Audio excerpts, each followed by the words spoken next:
નમસ્કાર દર્શક મિત્રો, આજે ચર્ચા કરવી છે મહારાષ્ટ્ર, ઉત્તર પ્રદેશ, રાજસ્થાન, ગુજરાત, પંજાબ ઘણા બધા રાજ્યોમાં પેટા ચૂંટણીઓ હતી. 2024ના જે પરિણામ આવ્યા લોકસભાના પરિણામ પછી એ પ્રિડિક્શન હતું કે દીક્ષિત મહારાષ્ટ્રમાં પણ કોંગ્રેસ આવશે. ઝારખંડની પણ ચર્ચા કરીએ તો ઠીક છે કે ત્યાં તો ફરી એ જ ઝારખંડ મુક્તિ મોરચાએ પોતાની સરકાર બનાવી છે, સોરેન સરકાર. પણ મહારાષ્ટ્ર સહિત ઉત્તર પ્રદેશ સહિત રાજ્યમાં જે દીક્ષિત ભારતીય જનતા પાર્ટીએ બેકઅપ ફરી એટલે લોકસભા 2024 હજુ તો બેકફૂટ પર હતું ભાજપ, અને ફરી જે રીએન્ટ્રી ફરી જે ભાજપ ઊભું થયું. પણ કિશન, પશ્ચિમ બંગાળની વાત કરો તો પશ્ચિમ બંગાળમાં જે પેટા ચૂંટણીઓમાં મમતાની જીત થઈ, પણ મહારાષ્ટ્રની વાત કરવામાં આવે તો આપણી સાથે વરિષ્ઠ પત્રકાર ફ્રેમમાં દેખાઈ રહ્યા છે રાજેન્દ્ર રાવલ છે, તેની સાથે જ વાત કરીએ. રાજેન્દ્રભાઈ, મહારાષ્ટ્રમાં જે પ્રમાણે પરિણામ આવ્યા, તમે મુંબઈ પણ આવતા જતા રહો છો, મહારાષ્ટ્રના રાજકારણ સાથે જોડાયેલા પણ છો, ધ્યાન દો છો, કેવો માહોલ હતો ને આ માહોલ પછી આટલી ઓછી સીટો આવવાની અપેક્ષાઓ હતી?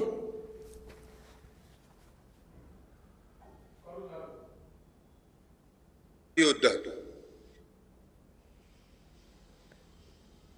ધર્મ યુદ્ધ હતું. કટેંગે અને બટેંગે વાળું એટલું સરસ ચાલ્યું કે મહારાષ્ટ્રની પ્રાદેશિકતાને વરેલી પ્રજાએ બિલકુલ ભાજપ પર ન્યોછાવર થઈ ગઈ. બીજી વાત, ચૂંટણીના પરિણામોની પાછળ પણ એક બીજું પરિણામ હતું. એ પરિણામ એવું હતું કે જેટલા પ્રાદેશિક પક્ષો સાથે ભાજપે સાંઠગાંઠ કરી, જેટલા પ્રાદેશિક પક્ષો ભાજપ સાથે ભળ્યા, એ ધીરે ધીરે અસ્ત થઈ ગયા. તમે શિવસેના જુઓ, શિવસેનાના બે ભાગ થઈ ગયા. મહારાષ્ટ્રની પ્રજાને એક પરિણામ એવું આપ્યું કે ભાઈ શિવસેના એટલે ચુસ્ત મહારાષ્ટ્ર, અને ચુસ્ત મહારાષ્ટ્રમાં બાળાસાહેબ ઠાકરેના સંતાનો કરતા જે શિવસેનાને વરેલી વ્યક્તિ છે એના પર લોકોએ વધારે ધ્યાન આપ્યું. નંબર 2, આખી મહારાષ્ટ્રની ચૂંટણીમાં ક્યાંય નરેન્દ્ર મોદીનો ચહેરો નથી. અમિત શાહની માસ્ટર સ્ટ્રેટેજી અને આરએસએસનું જે નાગપુર ફેક્ટર એ ટોટલી મહારાષ્ટ્ર પર હાવી રહ્યું. અને વર્ષો પછી મહારાષ્ટ્રની અંદર જે પ્રાદેશિક પક્ષો હતા, ઘડિયાળ હતી, ટ્રક હતી, કે પેલો ચમચો હતો, કે જે કઈ દીવા હતા, બધું સાફ થઈ ગયું અને એક ચોક્કસ પક્ષને મેજોરિટી મળી. આજે દેશની મલ્ટી સિટી કહેવાય છે, કોસ્મોપોલિટન સિટી, એના રસ્તાઓ તમે જો એટલા ભંગાર છે, એના ટ્રાફિકની કોઈ વ્યવસ્થા નથી. તો પ્રજાને એક આશ્વાસન હતું કે ગુજરાતમાં જે હેમામાલીના ગાલ જેવા રસ્તા બન્યા છે એવા રસ્તા મહારાષ્ટ્રમાં બી બનશે, મહારાષ્ટ્રનો પણ વિકાસ થશે. અને જેટલા રાજકીય વિશ્લેષકો અથવા તો જે પોલિટિકલી પર્સનાલિટી એવી વાત કરે છે કે ભાજપ સાથે જેટલા પ્રાદેશિક પક્ષો ભળ્યા એ બધા સાફ થઈ ગયા. તમે ગુજરાતમાં જુઓ, રાજપા નામનો એક પક્ષ બન્યો, પછી કેશુભાઈ પટેલે પક્ષ બનાવ્યો. આ બધા પોલિટિકલ પાર્ટીઓની અંદર જે લોકશાહી મૂલ્યોનો અમલ થતો નથી એના બળવામાંથી પ્રાદેશિક પક્ષો પેદા થયા. અને રાજેન્દ્રભાઈ, મહારાષ્ટ્રમાં તો એક દબદબો હતો કે ભાજપ કોંગ્રેસ કોઈ નહીં, એનસીપી જો, શિવસેના જો, પછી કિશન આ ગઈકાલે એક બહુ દિગ્ગજ નેતા હારી ગયા, ભલે પોતાના વિસ્તાર અમિત ઠાકરે હારી ગયા, રાજ ઠાકરેનો છોકરો હારી ગયો, આદિત્ય ઠાકરેએ જીતવા માટે જજુમવું પડ્યું. એટલે આ કેટલી બાલા સાહેબના પરિવાર માટેની ઓલી વાત કહેવાય. ભારતીય જનતા પાર્ટી ચૂંટણીના ટાઈમે ચૂંટણી લડતી નથી. એનું પ્રિડિક્શન એવું હતું કે અહીંથી શિવસેના ખતમ થાય અથવા તો શિવસેનામાં બે દરાડો પડે તો જ એમનું કમળ ખીલે. એટલે એમને ચૂંટણી પહેલા આ બધી પરિસ્થિતિ, આ સિનારીઓ ગોઠવી કાઢેલો. અને આ ગઈ ચૂંટણી વખતથી જ ભાજપનું અહીંયા કામ ચાલતું હતું અને એનું પરિણામ 5 વર્ષ પછી મળ્યું. શિવસેનાના બે ભાગલા થયા. એ સત્તાકાંક્ષી છે એવું પ્રજામાં સાબિત કર્યું. ઓરિજિનલ શિવસેના બાળાસાહેબ ઠાકરેના દીકરાઓ પાસે નથી એ સાબિત કર્યું. અને ભાજપે કટેંગે તો કટેંગે વાળી વાત લાવી અને લોકોનામાં જે ધર્માંધતા છે એનો આશરો લઈને મહારાષ્ટ્રમાં શાસન કબજે કર્યું છે. હવે પછીનું ઉદ્ધવ ઠાકરેનું, રાજ ઠાકરેનું કે પછી શરદ પવારનું ભવિષ્ય શું? શરદ પવારની તો ઉંમર થઈ સમજી લ્યો, પણ તો સૌથી મોટો પ્રસ્તાવ તો ઉદ્ધવ ઠાકરે અને આદિત્ય ઠાકરે માટેનો છે. હું તમને એક બીજી વાત કહું, સરસ, કદાચ કોઈ નહીં કહી હોય. અમિતભાઈ શાહ જે ખરા ને આપણા કેન્દ્રના ગૃહપ્રધાન, એમનું બચપણથી માંડીને યુવાની સુધીનું ઘડતર મુંબઈના ભુલેશ્વરમાં થયું છે. ઓકે.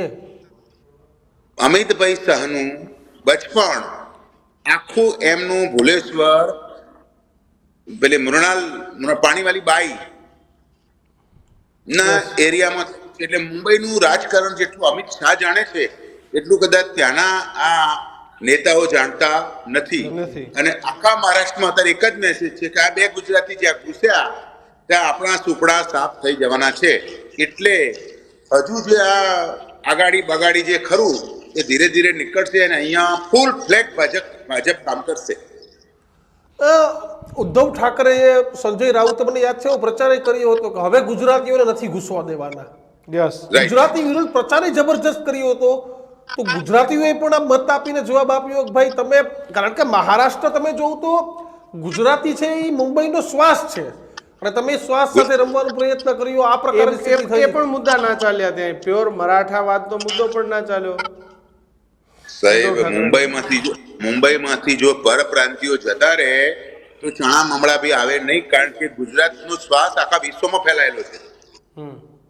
તમે મેનહટન થી શરૂ કરો અને અહીં માણેક ચોક સુધી જાઓ તો ગુજરાતીઓ જ છે. અમેરિકા, ઇંગ્લેન્ડ, જર્મન, જાપાન, તમે પટાયા જાઓ તો એ ગુજરાતીઓ. આ બાલિસ્તા છે, આ એમની બાલિસ્તા છે કે ભાઈ મુંબઈ જ્યારે મુંબઈ આપણા પાટણના રાજવી, પાટણના જે રાજા હતા, એણે મુંબઈની સ્થાપના કરી. મુંબઈની સ્થાપના જ ગુજરાતીએ કરી છે. મહિષ કર્ણાવતી નગરી માહિમ, પાટણના રાજવીએ મુંબઈની સ્થાપના કરેલી. મુંબઈના આખા ઘડતરની અંદર એનું સુતર બજાર લો, એનું હીરા બજાર લો, એનું તમામ ઇન્ફ્રાસ્ટ્રક્ચર. આજે મુંબઈનો સૌથી વધુ સમૃદ્ધ નાના ચોક છે એ પણ ગુજરાતી છે. મુંબઈમાં પહેલી રેલવે લાવનાર પણ ગુજરાતી છે. એટલે આ બધા જે કે રાજેન્દ્રભાઈ, ગુજરાતીઓનું જે અસ્તિત્વ છે ત્યાંના રાજકારણમાં પણ ઘણા બધા સાંસદ, ધારાસભ્ય એ ગુજરાતી ચૂંટાઈને આવે છે. પણ આ વખતે મુંબઈના જે સ્થાનિક પક્ષ છે કે જેને વર્ષોથી, તમે નાલા સોપારા લો તો ત્યાં હિતેન્દ્ર સિદ્દીક ઠાકુર લડે, તમે વસઈ જાઓ તો ત્યાં હિતેન્દ્ર ઠાકુર પોતે લડે, અહીંયા દીકરો લડે.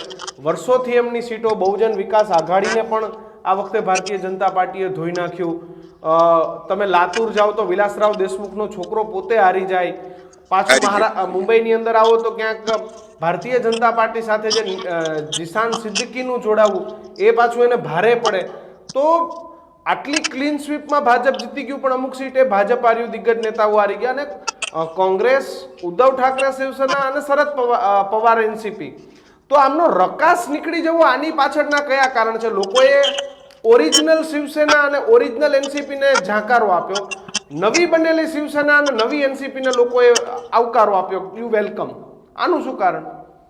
એનું કારણ એ છે કે આ જે પ્રાદેશિક પક્ષો જે ફૂલા ફેલા હતા એ વખતે આટલું સોશિયલ મીડિયા એક્ટિવ નહોતું.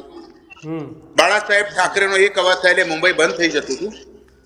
આજે સોશિયલ મીડિયા એટલું બધું એક્ટિવ છે અને દરેકને સગવડ જોઈએ છે. આપણા માનનીય પ્રધાનમંત્રી નરેન્દ્રભાઈ મોદી, તમે મુંબઈ જીતવાની વાત કરો છો, પણ આખી દુનિયા ઉપર અત્યારે એમનો કરિશ્મો છે. હવે મુંબઈની અંદર બી તમે જુઓ તો જૂનું, અગાઉનું મુંબઈ ને આજનું મુંબઈ, આજના ટેકનોક્રેટ લોકો મુંબઈના એ પણ જો ભાઈ ગુજરાત જેવું રાજ્ય જો આટલું વિકસી શકતું હોય તો મહારાષ્ટ્રનો વિકાસ કેમ થતો નથી? જાતિવાદી, ગામવાદી, વ્યક્તિવાદી જે પરિબળોએ વર્ષો સુધી પ્રાદેશિક પક્ષોને ચલાવ્યા એની હવા હવે નીકળવાની શરૂ થઈ છે. એટલા માટે તમે જે કહો છો કે ભાઈ મહારાષ્ટ્રની અંદર ભાજપને કેમ આટલી બધી બહુમતી મળી, તો આ ભાજપ ઉપર મૂકેલો વિશ્વાસ છે. હવે એ વિશ્વાસને ભાજપ કેટલો ટકાવી શકે છે? અને મુંબઈની હાલ જે પરિસ્થિતિ છે ઇન્ફ્રાસ્ટ્રક્ચરના લેવલે, જે કેન્દ્રના જે બાંધકામ મંત્રી જે ગડકરી સાહેબ આખા ભારતમાં જે સરસ રસ્તા બનાવી શકતા હોય એ મુંબઈમાં કેમ નહીં? મુંબઈમાં તમે અંધેરીથી તમે બોરીવલી જાઓ, તમારા બધા મકોડા ખસી જશે, ખસી જાય બધા. અને ટ્રાફિક ટ્રાફિક એટલો તો આ પ્રજા પણ હવે છે ને પ્રજાને કોઈ કરપ્શન સાથે લેવા દેવા નથી, કોઈ સગાવાદ સાથે. એને સગવડ જોઈએ છે કે ભાઈ દવાના 5 લાખ રૂપિયા કોણ મફત આપે છે. એટલે આ જે રેવડી કલ્ચર હતું એ હવે વિકાસ કલ્ચર થઈ ગયું છે.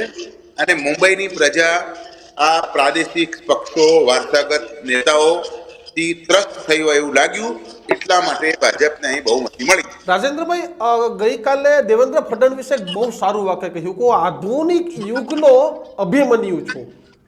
અભિમન્યુને 7 કોઠામાંથી બહાર નીકળતા નતું આવડતું, મને આવડે જ છે, મેં વિંધ્યા. અને સિંધીએ ગઈકાલે એવું કહ્યું કે એવી ક્યાં વાત હતી જેને સૌથી વધારે સીટ આવે એ ચીફ મિનિસ્ટર. તો હવે સીએમ માટેની લડાઈ ચાલુ થશે કે હવે સીએમ તો ફડણવીસ નક્કી લાગે છે?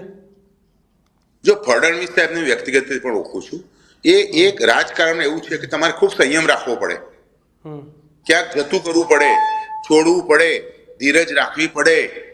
આ બધા કોઠાઓમાંથી એ પાર ઉતરેલા છે.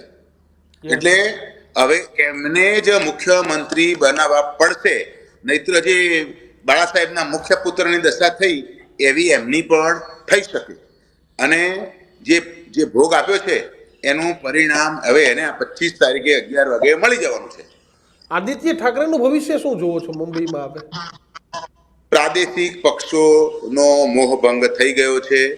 એ પછી ભાઈ દીક્ષિત ઠકરાર હોય કે રાજેન્દ્ર રાવલ હોય કે શંકરસિંહ બાપુ ઢોલ વગાડતા હોય કે જેણે જેણે પ્રાદેશિક પક્ષો રચ્યા છે એ બધાને આ ભાજપ ભરખી જવાનું છે. રાજેન્દ્રભાઈ, તમે બાપુની વાત કરી, આપણે બાપુની વાત કરીએ. શંકરસિંહ બાપુ એક નવો પક્ષ લઈને આવે છે, તમે એવું પ્રાદેશિક પક્ષ પૂરા થઈ રહ્યા છે. બાપુ તો પ્રાદેશિક પક્ષના તમારા પાડોશમાંથી શ્રી ગણેશ કરે છે. એ બાપુના પક્ષોનું લાભો બાળ મૃત્યુ થયેલા બાપુના પક્ષોના બાપુના પક્ષો પ્રીમેચ્યોર ડિલિવરી થઈ જાય છે બાપુના પક્ષોની. પ્રીમેચ્યોર સગર્ભા માતાઓને કોઈ પછી મદદ કરતું નથી. એવું કેમ થાય છે? એટલે બાપુ એ ભાજપનો સૌથી ઇન્ટેલિજન્ટ ચહેરો હતો, પણ એમણે વારંવાર આ રીતે જે કુદાકૂદ કરી એનાથી હવે બાપુ ઉપર પણ લોકોને વિશ્વાસ નથી. કદાચ બાપુ મોદી સાહેબની સાથે રહ્યા હોત તો આજ અમિતભાઈની જેમ દિલ્હી હોત, પણ એ બાપુને નડ્યું. પણ રાજેન્દ્રભાઈ, કોંગ્રેસ રાજકારણમાં એક મિનિટ રાજકારણમાં ટ્રેન ક્યારે કોઈ ચૂકતું નથી. એક સ્ટેશન વહેલા ઉતરી જાય તો આગળ જઈને બીજા સ્ટેશનથી બેસી શકે છે. એટલે બાપુ નરેન્દ્રભાઈ મોદીની સાથે છે કે નથી એ તો અકસ્માત બાબત છે. રાજેન્દ્રભાઈ, કોંગ્રેસનું લોકસભામાં સારું પરિણામ. કોંગ્રેસ જ્યારે ઇન્ડિપેન્ડન્ટ લડી હતી, એટલે કે ઉદ્ધવ ઠાકરે વગર જ્યારે લડી હતી જૂની એનસીપી સાથે, ત્યારે કોંગ્રેસની 55 સીટ આવી. લોકસભામાં કોંગ્રેસની સીટ આવી. આજે પરિસ્થિતિ એવી છે કે રાજ્યસભામાં શરદ પવારે નહીં જઈ શકે ને ઘણા બધા લોકો છે નહીં જઈ શકે. વિપક્ષનું સ્થાન પણ મળી શકે એવી પરિસ્થિતિ નથી મહારાષ્ટ્રમાં. ગુજરાત જેવી પરિસ્થિતિ કરી નાખી, નેતા વિપક્ષ પણ નહીં મળે. તો કોંગ્રેસને શું નડ્યું? ઉદ્ધવ ઠાકરેને શરદ પવાર નડ્યા કે પછી કોંગ્રેસને આ બંનેના કારણે કોંગ્રેસ આ બંને પર ભારે પડી? કારણ કોંગ્રેસ ઇન્ડિપેન્ડન્ટ લડી ત્યારે 55 સીટ લઈને આવી હતી.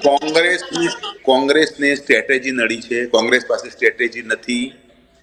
કોંગ્રેસ જેવી એક મહાન પાર્ટી કહેવાય, જે બહુ મજબૂત પાર્ટી, તમે નબળા નેતૃત્વને કારણે જો ધીરે ધીરે ક્ષય થઈ રહી છે, એટલે એને પતી જવું પડે. આપણે ગુજરાત કોંગ્રેસની વાત કરીએ. ગુજરાત કોંગ્રેસ જ્યાં સુધી એકલા હાથે લડતી હતી, માધવસિંહ સોલંકી સુધી, ત્યાં સુધી કોંગ્રેસની દોમ સાહેબી હતી. એમાં ચિમનભાઈ પટેલનો કિમલોક જોડાયો, એના પછી બીજા બધા પક્ષો જોડાયા, રાજપા જોડાયા, જેટલા બી પક્ષો એમાં જોડાયા, એ જેમ જેમ જોડાતા ગયા એમ કોંગ્રેસની જે લોકચાહના હતી એ ઘટતી ગઈ અને કોંગ્રેસને ખંડિયા રાજ જેવી દશા થઈ ગઈ. એટલે આ તો એક ચાણક્ય નીતિ છે ભાજપની કે ભાઈ પ્રાદેશિક પક્ષોને પોતાની સાથે લેવાના, પછી એના ટુકડા કરીને પાછા એમને મૂળ જગ્યાએ પાછા મૂકી દઈ પોતાનો ઢોલ મજબૂતાઈથી વગાડવાનું. કોંગ્રેસ પાસે આ સ્ટ્રેટેજી નથી, એટલે કોંગ્રેસ ધીરે ધીરે અસ્તાચરના ઓળે જઈ રહી છે.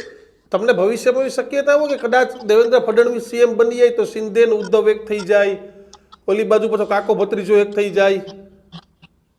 એ જો મહારાષ્ટ્રના રાજકારણમાં આપણું ગુજરાતનું જે રાજકારણ છે ને એ સગડિયું રાજકારણ છે. હમ એમાં સિદ્ધાંતનો લોપ થતો નથી. મને ખ્યાલ છે પાટીદાર આંદોલન ચાલતું હતું ત્યારે પાટીદાર નેતાઓ ભાષણ જુદા જુદા કરતા હતા, પણ પાટીદાર જે વેપારીઓ જે બિઝનેસમેનો છે એ રાત્રે સરકારને જઈને કહેતા કે ના તમે ચિંતા ના કરો, અમે તમારી સાથે છીએ. Gujarat is a business hub. જ્યારે મહારાષ્ટ્ર છે ને નગા કોલે નગારું, જે આવે તે વગાડું. મહારાષ્ટ્રની અંદર આવું કંઈ બી હવે કરવા માટે એમના જે અંદરના પ્રાણ ખરા ને એ આ લોકોએ બિલકુલ ડબ્બામાં મૂકી દીધા છે. એટલે આવું કશું જ થશે નહીં અને ભાજપનો જ મુખ્યમંત્રી 5 વર્ષ પૂરા કરશે. રાજેન્દ્રભાઈ, મોદીને કેમ ત્યાંથી દૂર રખાવ્યા અને દેવેન્દ્ર ફડણવીસ એ મુખ્ય ચહેરા તરીકે ત્યાં જોવા મળ્યા, આનું શું કારણ? એટલે ગઈકાલે મોદીએ પણ એની સ્પીચમાં એક શબ્દ આપ્યો, માય ફ્રેન્ડ દેવેન્દ્ર ફડણવીસ, મારા મિત્ર તરીકે સંબોધિત કર્યા. તમે જુઓ મહાત્મા ગાંધીજી, આપણે ગુજરાતમાં મહાત્મા ગાંધીજી આપણો જાન છે, આપણો પ્રાણ કહેવાય ગુજરાતી પ્રજાનો. મહારાષ્ટ્રમાં હું મહારાષ્ટ્રમાં બધે ફર્યો છું, તો જેટલું ગુજરાતમાં ગાંધીયન ફિલોસોફી એટલું મહારાષ્ટ્રમાં ગાંધી નથી, ગમે તે કારણ હોય. એ મોદી સાહેબ એ ગુજરાતના સવાયા પુત્ર કહેવાય, મેઘાવી પુત્ર કહેવાય. જેટલી ગુજરાતમાં એમની લોકપ્રિયતા હોય એટલી મહારાષ્ટ્રના વિદર્ભમાં એમની લોકપ્રિયતા ના હોઈ શકે, કારણ કે મહારાષ્ટ્રનું ગામડાઓનું રાજકારણ સગવડ ઉપર ચાલતું રાજકારણ છે અને ત્યાં નીતિન ગડકરે અને આરએસએસ નું જન્મબિંદુ જ મહારાષ્ટ્ર છે. એટલે કદાચ આરએસએસ ને ભાજપ વચ્ચેની જે કશ્મકશને કારણે અહીં મોદી સાહેબના ચહેરાને દૂર રખાય હોય એવું મારું માનવું છે. બિલકુલ. રાજેન્દ્રભાઈ, ખૂબ ખૂબ આભાર જોડાવા બદલ.